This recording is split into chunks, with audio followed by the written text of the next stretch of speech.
Għal sen oħra Visit Malta se tappoġġja l-timijiet tal-futbol Maltin li se jieħdu sehem fil-kompetizzjonijiet uffiċjali tal-UEFA permezz ta' inċentiv finanzjarju ta' 10,000 euro. F'konferenza tal-aħbarijiet indirizzata mill-Ministru għat-Turiżmu Clayton Bartolo tħabbar li dan l-inċentiv se jiżdied hekk kif kull tim għandu l-potenzjal li jibbenefika minn 10,000 euro oħra għal kull stadju li javvanza fil-kompetizzjoni rispettiva.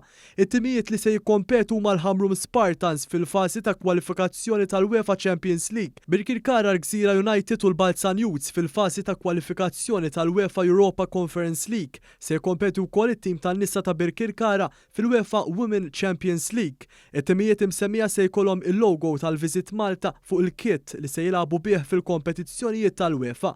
Il-Ministru għat-Turiżmu rimarka li żieda fl-inċentiv għat-timijiet lokali li se jkompetu fil-kompetizzjonijiet tal-UEFA huwa turija ċara ta' kemm bħala pajjiż m'hemm xejn li waqafna milli nkomplu ninvestu biex niksbu iżjed suċċessi fid-dinja sportiva.